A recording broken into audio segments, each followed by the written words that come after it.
প্রিয় দেশবাসী, আসসালামু আলাইকুম রহমতুল্লাহি ওয়া বারাকাতু। আমি আসলাম আলী ফ্রম বাংলাদেশ। আশা করি সবাই ভালো আছেন। দোয়া করি দেশের 18-19 কোটি মানুষ সবাই ভালো থাকুক। এই যে আপনারা যে বিশৃঙ্খলা করছেন, এটা কিন্তু মোটেও ঠিক না। বিভিন্ন জনক আক্রমণ করে কথা বলা, এ পদত্যাগ ও পদত্যাগ, এটা সেটা, এই দিকটা আপনারা যাচ্ছেন কেন? আপনারা যান, ছেলে পেলে লেখাপড়ার দিক সুন্দরভাবে হয়। যেমন বাইরে আসলে পারে একটা ছেলে,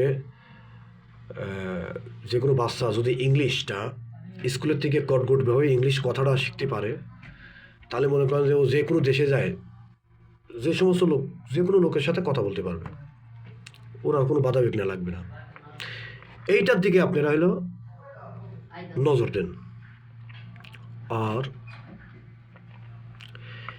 এই যে প্রবাসী আমরা যে আসি, কথা তো অনেকই বলার আছে, এখন শর্টে বলি।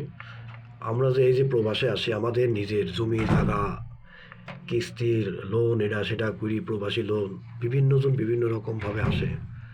আসার পরে দালালের খপ্পর আছে, বিভিন্ন দিক থেকে বিশাল রিস্ক নিয়ে আপনার বিদেশে আসে। এখানে সরকার ভ্যাট ট্যাক্স, সমস্ত হার্ড কাগজপাতি, প্রবাসীর হার্ড কাগজপাতি সরকারের কাছে আছে। যদি আপনাদের প্রবাসী ভাতা দেওয়া লাগে, তো ওই ঘরে ঘরে বাড়ি বাড়ি যায় লাগবে না। প্রতিটা ফ্যামিলি বলেন একটা করে তাদের অ্যাকাউন্ট করে দিক, আর তাদের যে বিএমইটি কার্ড আছে, ন্যাশনাল আইডি কার্ড আছে, পাসপোর্ট নাম্বার আছে, ওইগুলোর পরে আপনারা টাকা দেন। এই আর একটা সরকার গেছে আর একটা সরকার আইছে, এনাকে একটু কাজ করতে দেন। এনাকে কাজ করতে দেন ছাত্র দিয়ে, আর অন্যান্য যে নতুন নতুন দল, এই সমস্ত দল টল দিয়ে তাকে হেল্প করেন। সে কিন্তু হাই লেভেলের খেলোয়াড়, উচ্চ পর্যায়ের খেলোয়াড়। এ কিন্তু ওই জেম্বা নেতা না। সে রাজনীতি করে না, সে রাজনীতিরও বস। এইরকম সোনার একটা লোক, গোল্ডেন বয়ের লোক সব দেশে কিন্তু হয় না। বাংলাদেশ একটা ছোট্ট একটা দেশ, এই দেশে কিন্তু হয়েছে। তো যাই হোক, তাকে আপনারা রেসপেক্ট করি, সারা পৃথিবীর লোক তাকে রেসপেক্ট করে, আমার বাংলাদেশের লোক রেসপেক্ট করি না। তাকে রেসপেক্ট করি, রায়কে তাক দিয়ে আন্তর্জাতিকভাবে একটু খেলান। কারণ আমাদের ছোট্ট একটা ডিমের মতন দেশ, আর বড় বড় রাহুক বোয়াল, অজগর, কুলিম, ধুরাসাপ, এরা ওই ডিমটা গিলার জন্য রয়েছে। এটা মনে রাখতে হবে। তাক কিছু করতে দেন, তাক কিছু করলে পর আমাদের দেশের জন্যই ভালো, আমাদের ছেলে সন্তান সমস্ত লোকের জন্য ভালো। তো দয়া করে আপনারা এই নির্বাচন এটা সেটা বলে বিভিন্ন হক্কর চক্কর করে রোড ঘাট জাম জট বাধায় সাধারণ মানুষের যে ভোগান্তি করছেন না, মনে করেন না যে যেই দল করছে ওই দল এক লোকে ভালোবাসছে। মানুষের এখন চোখ খোলা, বুঝতে পারে যে উনি যেই পথটা বন্ধ করি এই আবদার করছে, এটা রং। এই সমস্ত থেকে বাড়াই আসেন, নির্বাচনের আগ পর্যন্ত তাকে হেল্প করেন। সে দেশের জন্য যেমন স্বর্ণ পদক অন্য দেশের থেকে নিয়ে আসে, সেমন স্বর্ণ দেশটা করে দিয়ে নির্বাচন একটা দেশে চলে যাক, সে বাঁচবেই কয়েকদিন। আপনারা দয়া করে প্রতিটা নেতাকর্মী, এমনকি আওয়ামী লীগের যারা আছে, বিএনপি, জামাত, শিবির, তারা নতুন নতুন মেলা দলই বাড়াইছে, ওই সমস্ত দলের লোকজন, নেতাকর্মীরা দিয়ে সবাই তাকে হেল্প করেন। হেল্প করি দেশটাকে আগায় নিয়ে যান। দেখেন আজ আমাদের একটা পারমাণবিক বোমা নাই, মিসাইল নাই ভালো একটা। ইন্ডিয়া আমার প্রতিনিয়ত হুমকি দিচ্ছে, এটা না সেটা, এটা না সেটা। হ্যাঁ, মানে এগুলো ভিতভ্রান্তি ছড়ায় মাথায়, খারাপ লাগে। তো বিষয় হলো আপনারা আর দেশে হট্টগোল করেন না, নির্বাচন সুষ্ঠুভাবে হয়ে যাবে, সমস্যা নেই। সে যে দলে আসুক আসুক, সমস্যা নেই। আমরা আইছি বাংলাদেশের জন্য ইনকাম করতে, বাংলাদেশের জন্য ইনকাম করব, বাংলাদেশে টাকা পাঠাবো। রেমিটেন্স যোদ্ধা, সর্বোচ্চ উপরে মর্যাদার লোক প্রবাসী। তে আমার অত সম্মান দরকার নেই। আমরা এখানে যাই যেটুকু করতে পারছি, আমরা এই দেশে আছি, আমাদের জান আত্মা পড়ে রয়েছে ওই দেশে, বাংলাদেশে, যেন তারা সুষ্ঠুভাবে থাকতে পারে, সুন্দরভাবে থাকতে পারে। আমার এই কামনা। আমরা দেশের ভালোর জন্য আমরা রেমিটেন্স পাঠাবো, দেশের জন্যে, আমাদের ফ্যামিলি ভালো থাকার জন্যে, দেশটা ভালো থাকার জন্যে, আমার দেশে যে সমস্ত ভাই ব্রাদার আছে তাদের জন্য আমরা পাঠাচ্ছি, তাদের জন্য আমরা ইনকাম করতে হয়েছি। কতবার বোঝেন? তে আপনারা আমার জ্বর আছে অবশ্য,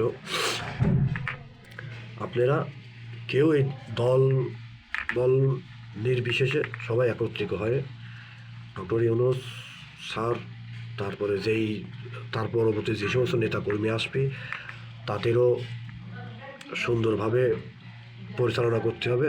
দেশে দুর্নীতি থাকা যাবে না, ওকে? দেশে দুর্নীতি থাকা যাবে না। আর একটা কথা বলছি আমি, এই যে প্রবাসী কল্যাণে যে লোনটা নিতে গেলে মানে বিভিন্ন সময় বিভিন্ন রকম ঝামেলায় পড়ে, বুঝছেন? অনেকে আছে ভূমিহীন, কাগজপাতি, জমির কাগজপাতি ছেড়ে থাকে না। ও কিন্তু প্রবাসে যখন আসে ও ফুল পেপারস রেডি করে বিদেশে আসে, তাহলে ওর তো কাগজপাতি সব থাকেই, ওই কাগজপাতি জমা নিয়ে লোন দিয়ে দিলেই তো হয়ে গেল। একটা মানুষ তার যখন বিদেশে যাবে ও তো নিয়ে খাবে না, ও তো নিয়ে চলেই আসবে। তাই এই ভোগান্তি দেওয়া হয়, এই কাগজ ও কাগজ, ওই পরের তৃতীয় পার্টির, মানে আমার চাই তৃতীয় পার্টির কাগজের মূল্যায়ন হয়ে যায় বেশি। টাকা ইনকাম করবো আমি, দেবো আমি, কিন্তু তৃতীয় পক্ষের যে পা ধরা লাগে, হাত ধরা লাগে, অনুরোধ করা লাগে, তাদের মুখ ঝাটকানি খাওয়া লাগে। এইটাই আরও এই মন দিল একদম খারাপ করে ফেলাটাই। আমি প্রবাসী লোন নেব, সরকার আমাকে লোন দেবে, ভালো কথা। সেই লোনটা নেওয়ার জন্য আমার তৃতীয় পক্ষ লোকের কাছে হাত পা ধরা লাগে। ভাই আপনার এলো দোকানের ট্রেড লাইসেন্সটা দেন, ভাই আপনার ব্যাংকের অ্যাকাউন্ট নাম্বারটা দেন। আরে ভাই ব্যাংকের অ্যাকাউন্ট নাম্বার আমি যদি তোমাকে দিই, ওই যদি কেস হয়ে যায় ওই ঝামেলা আমি টানবো কেমন? হ্যাঁ, এরকম দিতে চায় না মানুষ। মানব অপমান হয়ে 3 জায়গায় 4 জায়গায় 5 জায়গায় 10 জায়গায় ঘুরে করে। এইগুলো বন্ধ করেন। সে ডিটেলস কাগজ দিচ্ছে, ওই কাগজের উপর ভিত্তি করে আপনি দরকার একটা লোক পাঠান, আসলে সে ওই এখানকার বাসিন্দা নাকি, ভাই ব্রাদার আত্মীয় স্বজন একটা ডাক দেন, দিয়ে ওখান থেকে তাকে লোন দিন, সে আরামে চলে আসুক। ওই দেশের থেকে হেডিং নিয়ে আসছে, বিদেশে আসেও হেডিং, তো হুন্ডিট পাঠাবে না রেমিটেন্স ইস্যুট পাঠাবে ব্যাংকের মাধ্যমে, তখন বলবে যে শালার আমার টাকা দিয়ে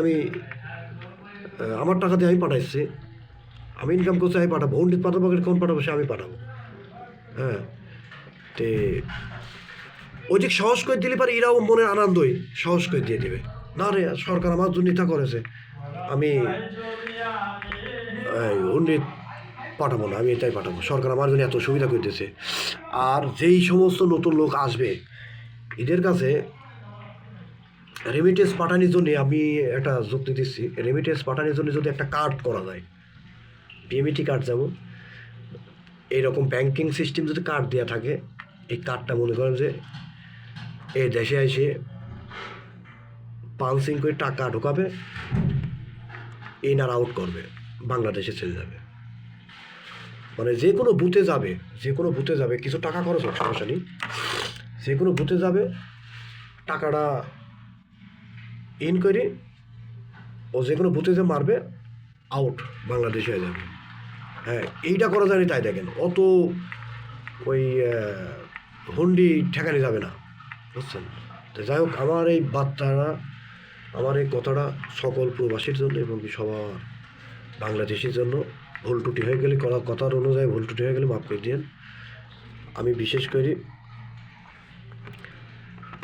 সর্বশ্রেণীর লোকে বলি, আপনারা মিলিয়ে ঝিলে থাকেন, দেখেন আজ বললে কাল 2 দিন, ভুল ত্রুটি মাফ করে দিন। আশা করি আমার জন্য সবাই দোয়া করবেন। আমার গায়ে জ্বর, আমি দেশের এই বিশৃঙ্খলা থেকে আমি একটু এই ভিডিওটা করলাম আপনাদের শেয়ার করার জন্যে। তে আপনারা ভালো থাকেন। সালামু আলাইকুম।